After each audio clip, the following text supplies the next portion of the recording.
আমি জানি না এই ভিডিওটি তুমি কখন দেখছ। হতে পারে ২০২৫ সাল শেষ হতে চলেছে অথবা ২০২৬ সাল চলে এসেছে। নতুন সাল আসবে, এটাই নিয়ম, এটাই স্বাভাবিক। তবে বন্ধু, ক্যালেন্ডার বদলায়, কিন্তু তুমি বদলাওনি। আমি জানি না তোমার গত বছর কেমন ছিল, কিভাবে কেটেছে, কিন্তু বন্ধু, সামনে আসতে চলেছে যে ৬টি মাস, আমি গ্যারেন্টির সাথে বলতে পারি তোমার লাইফ চ্যালেঞ্জিং হয়ে যেতে পারে, যদি তুমি আজ থেকেই শপথ না করো। হ্যাঁ, আমি তোমাকে বলছি, ৬ মাস, ৬টি মাসের জন্য উধাও হয়ে যাও। যে লক্ষ্যে তুমি ৫ বছরে পৌঁছাতে চাও তা মাত্র ৬ মাসে অ্যাচিভ করে ফেলবে। তোমার মধ্যে ভয়ঙ্কর পরিবর্তন চলে আসবে। বিশ্বাস হচ্ছে না?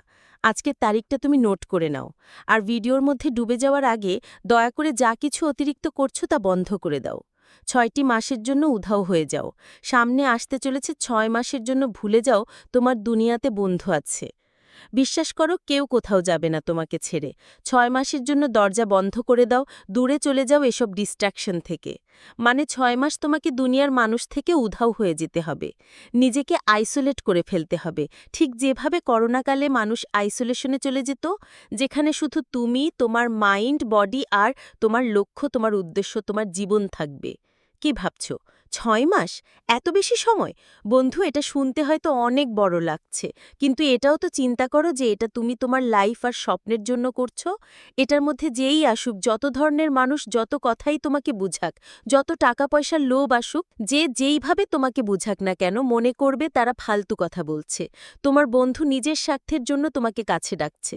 বিশ্বাস করো, তোমার যাওয়া না যাওয়া নিয়ে কিচ্ছু যায় আসে না। মনে রাখো, এই ৬ মাসে তুমি যত মানুষের সাথে থাকবে তুমি ততই নষ্ট হবে।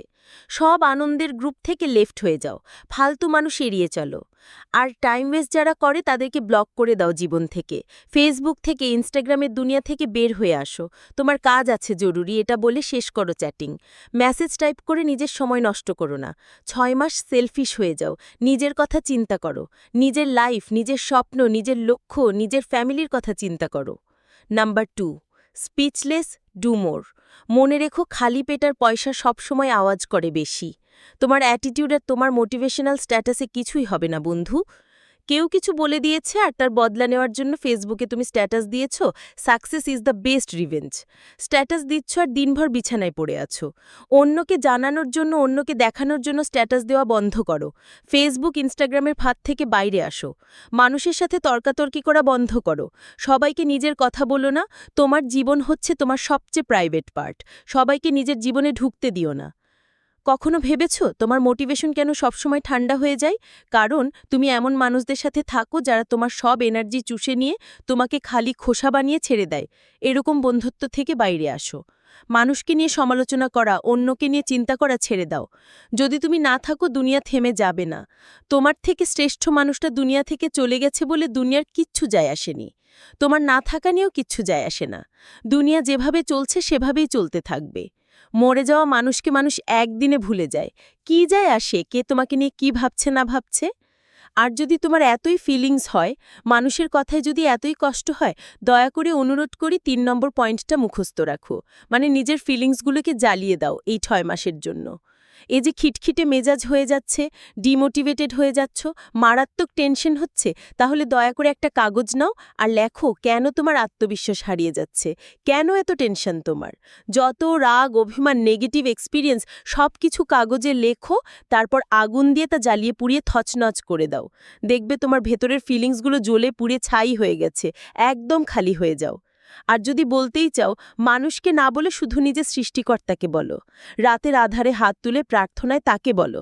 মনে রেখো, মানুষকে নিজের কষ্টের কথা বলে নিজের দুর্বলতা প্রকাশ করে দিও না, বরং সৃষ্টিকর্তাকে বলে আধ্যাত্মিক শক্তি অর্জন করো। মনে রেখো, তোমার চোখের পানি মোছার জন্য কেউ আসবে না, সবাই বেইমানি করে চলে যাবে।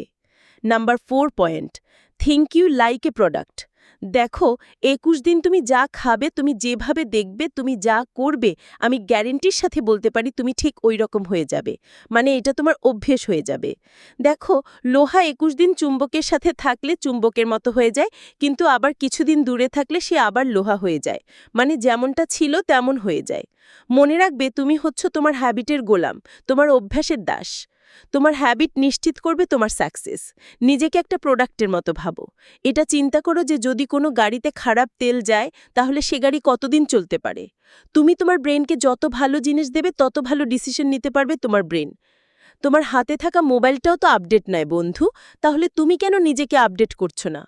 কেন নিজের মাইন্ডকে খারাপ অশ্লীল ভিডিওতে ডুবিয়ে রেখেছ? কেন ইনস্টাগ্রাম, নেটফ্লিক্স আর নাটক সিনেমার জগতে তুমি ডুব দিয়েছ?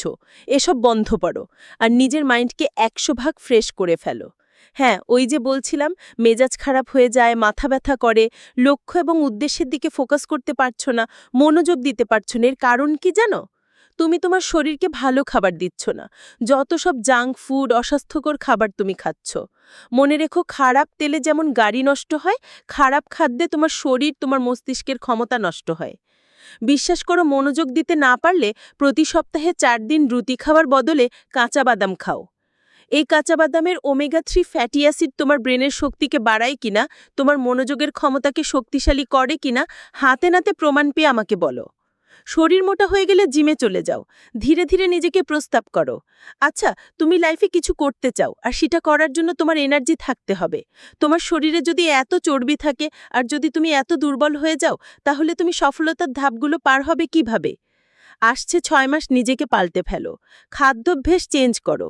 বডিকে ভালো কিছু দাও। স্বাদের জন্য খেও না, জীবন্ত খাবার খাও। জীবনকে ভালোবেসে খাও। জিমে যাও, টেস্টোস্টেরন বাড়াও, অনেক বেশি মাসেল হবে, অনেক বেশি টেস্টোস্টেরন বাড়বে। হাই টেস্টোস্টেরন মানে হাই এনার্জি। মোটিভেটেড ফিল করবে টেস্টোস্টেরনের কারণে। তোমার মাইন্ড মানে তোমার ভেতরের জেনারেটর ভালো কাজ করবে। মনে হবে যেন তুমি আকাশে উঠছো।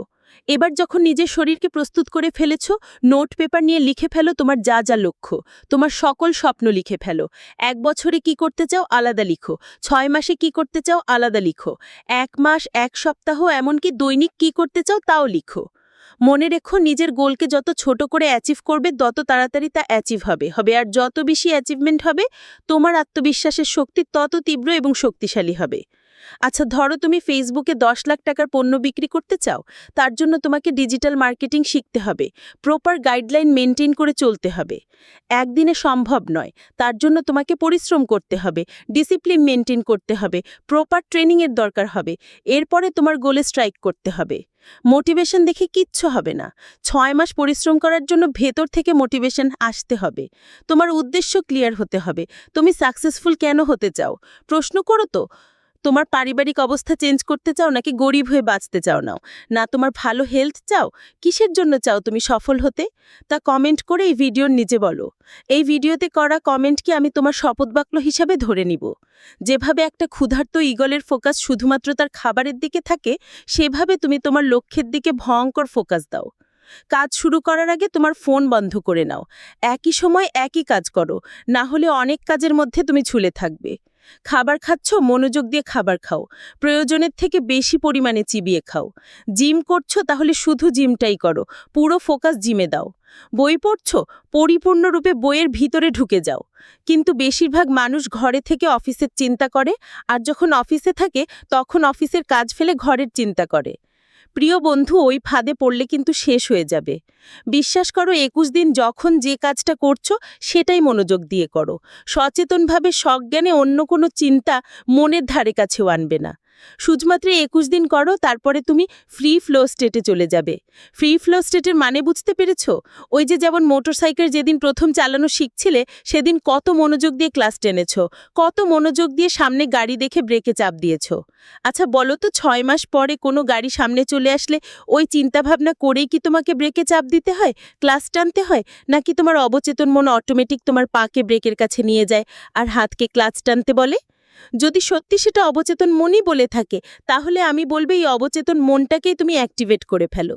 এটাই তোমাকে ডিসিপ্লিনের মধ্যে নিয়ে যাবে, মানে তোমার সাবকনশিয়াস মাইন্ড করবে। সাবকনশিয়াস মাইন্ডকে শক্তিশালী করতে হবে। মানুষের কথায় যদি কান দাও তাহলে এসব করতে পারবে না। এই 6 মাসের জন্য মানুষ তোমাকে বলবে, আরে তোর কি হয়েছে, তুই তো দেখছি পাগল হয়ে গেছিস, বদলে গেছিস। এরকম হাজার কথা তোমাকে বলবে। তোমাকে কিন্তু তোমার নিজের কথাটাই শুনতে হবে। মনে রাখবে, তুমি এই 6 মাস কোথায় পালিয়েছ, কি হয়েছে তোমার, এর জবাব মুখ দিয়ে নয়, তোমার পরিবর্তন দিয়ে দিতে হবে। সত্যি বলছি, এই ভিডিওতে বলা প্রত্যেকটি ধাপ যদি যথাযথভাবে অনুসরণ করে তোমার সর্বোচ্চ শক্তি দিয়ে চেষ্টা করো, তাহলে 6 মাসে তোমার জীবন কমপ্লিটলি ট্রান্সফর্ম হতে পারে। আর মনে রাখবে, এটা অর্জন করার জন্য তোমার মাইন্ড কিন্তু পজিটিভ হতে হবে। তুমি যদি আত্মবিশ্বাসহীন হও, নেগেটিভ হও, তাহলে বন্ধু লক্ষ্যে পৌঁছাতে পারবে না। প্রতিটা স্তর স্টেপ বাই স্টেপ বলার পরেও যদি তুমি না পারো, তাহলে আর কিচ্ছু করার থাকবে না। কমেন্টে লিখো তোমার শপথ বাক্য। কেন তুমি হচ্ছ 6 মাসের জন্য?